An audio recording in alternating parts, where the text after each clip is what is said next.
how excited are you for the upcoming season and starting a little earlier than usual?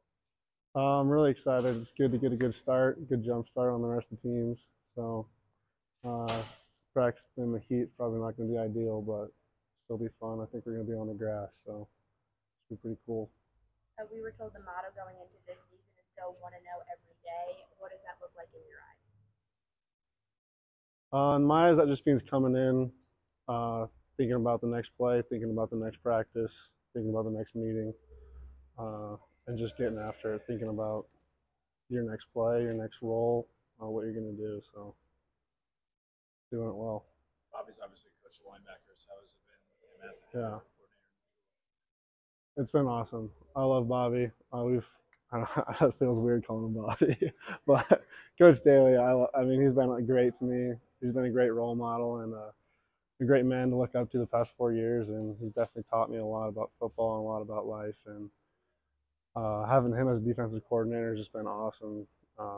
Being able to coordinate what he thinks the players are thinking and what he's thinking, and then putting that all into the playbook has been really nice. So hopefully we can play well with that in mind. How would you describe just your guys' top priorities this offseason? Like, what were the things you guys were using as motivation? What were the things you were working on? Well, certainly we're using the loss against North Dakota State as motivation. What we've been working on, obviously, is our strength. I mean, Coach Herron's been a key part in that. I mean, he always gets us ready. He always gets us bigger, faster, stronger. And what I focus most on is probably just film study and then putting in new plays, getting familiar with Coach Daly's defense and his scheme. Aaron and Vegan both talk about the mental part too, and some of the adverse sort of mental situations that Coach Aaron puts you guys in. How much does that help? Yeah. How much progress have you guys made I mean, it's hard to tell until you're in that situation for sure, but I think we've made a lot of progress. I mean, we went up, did that Spartan race, which was tough. We fit Petersville twice, the M once. We do this thing called the yo-yo, which is basically a pacer, and that's definitely mentally challenging. I mean, people who do well in that just have to gut it out. So, yeah, that's basically what we've been focused on, just bigger, faster, stronger. I mean, and then learning the playbook. You guys had 3 just such close losses last year. Yeah. How much does that just influence your mentality coming into this year? A lot. I mean, that's pretty much all I think about. So, yeah, I mean, I'm just excited to play those teams again, really. I mean, so hopefully when we get on the field, we can make it happen. What makes playing football at Montana State so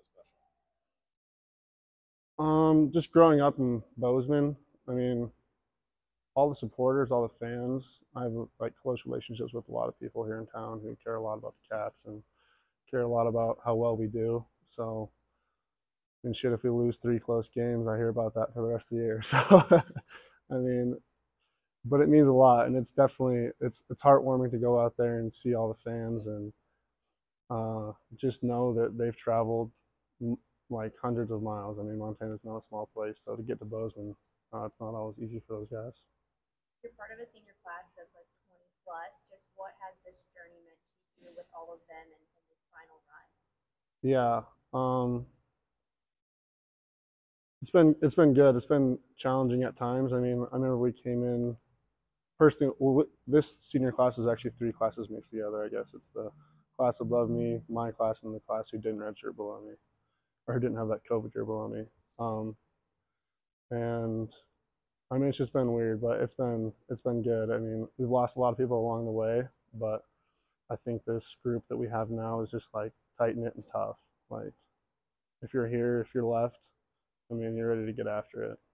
And if you're not, Team from Bozeman must have been like, growing up here and watching all this stuff going around the stadium here, all the construction, all the happen. What does that do for you? I mean, when you see that as a player?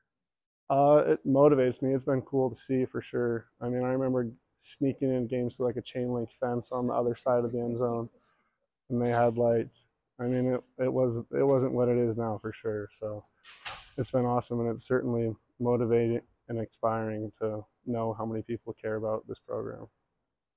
Was your role kind of evolved, and the whole linebacker crew, how they kind of evolved now that Nolan's no longer part of the group?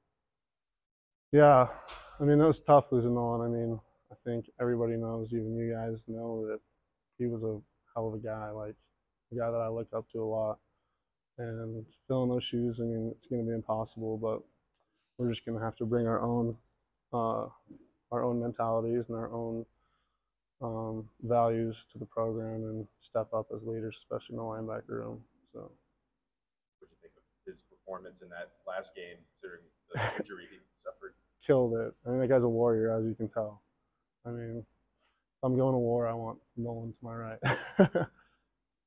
Corey Creevy, preseason defensive player of the year in the league. What do you think? First of all, did you guys take pride in that as a unit, having a guy from your side? And secondly, what do you think makes him just the preseason MVP? Well, yeah, for sure, we took pride in having him as that, especially being a Montana guy. I would definitely look up to Brody too. I mean, he's been a great, phenomenal player for us, and he's just a tough, hard-nosed Montana guy. What was the other part of the question? No, you answered it. That's it. All right. A little bit different up front, right in front of you, with the UD tackle crew Yeah. there. What are those guys, kind of how those guys played in the spring, and how they did so far? They've played great. I mean, they're big dudes. There's nothing wrong with that. I for sure count on those guys a lot to keep the O-lineman off me. So whenever I got some studs up in front of me, it makes my life easy.